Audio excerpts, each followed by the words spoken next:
This is the biggest mistake sellers are making right now. Hey, Jim Hare from Hare Homes Realty Group, Keller Williams, Greater Omaha. You might be asking yourself, what is that? Is it listing at the wrong price?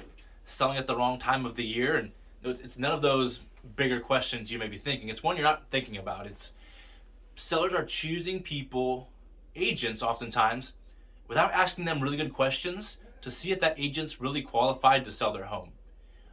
This topic comes up because we hear of horror stories all the time, and in fact, two very recently in our last meetings we've had with our clients, where in their past transaction, they chose someone based solely on the relationship they had with them. One was someone they went to high school with, another was a spouse's friend, a coworker, and they trusted that person, which is great. But you can absolutely trust someone that's a good person, but not qualified or experienced, nor have the systems in place to make sure that you get the most money for your home and avoid the headaches and hassles that can come along in a transaction when you don't know what you're doing or have had the level of experience and encountered numerous situations to know exactly what to do. So those two stories, the one from they had a friend in high school that they knew and that had gotten into real estate. Unfortunately, that person didn't have the experience in helping people to purchase homes.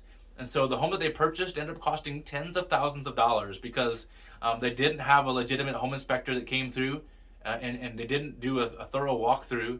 Anyone that would have walked through that home with any level of experience should have known it was a horrible home to purchase. There were just so many red flags along the way when they were unpacking this story with me, but they chose that person because they went to high school together. The other one recently, there was a spouse's coworker, and that person was a really great person, meant really well, wanted to do all the right things, was a really hard worker, and yet they did not have the systems in place to manage that transaction from contract to close. So many headaches came up, lots of hassles, lots of frustrations. I mean, moving is so much work and creates unexpected things anyways on its own.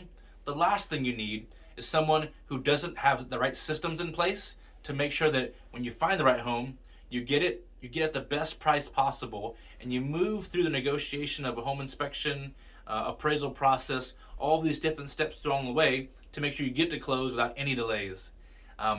Unfortunately, sellers are not asking good questions when they sit down and choose a realtor. So I want to help you with that. If you're watching this through our email, you've got an attachment with some really great questions. It's a packet that says questions that I should be asking a realtor. Or if you're watching this on social media, we're going to include a link in the comments that you can click on and download that PDF for free. It's going to give you some really great questions to ask because most times sellers just don't know the questions they ask. Trust is such a big thing, and we have to have that. But after that, we have to make sure that the person that's selling our home for us knows exactly what needs to happen to get you the most amount of money, to get the home sold in the least amount of time as possible, and to eliminate as many hassles and frustrations as possible. And so we're including that for you to equip you to make really good decisions, whoever you would use to help sell your home. So if you have any questions, if you're thinking about selling your home, or you know someone that is, reply to this email, give us a comment in the below.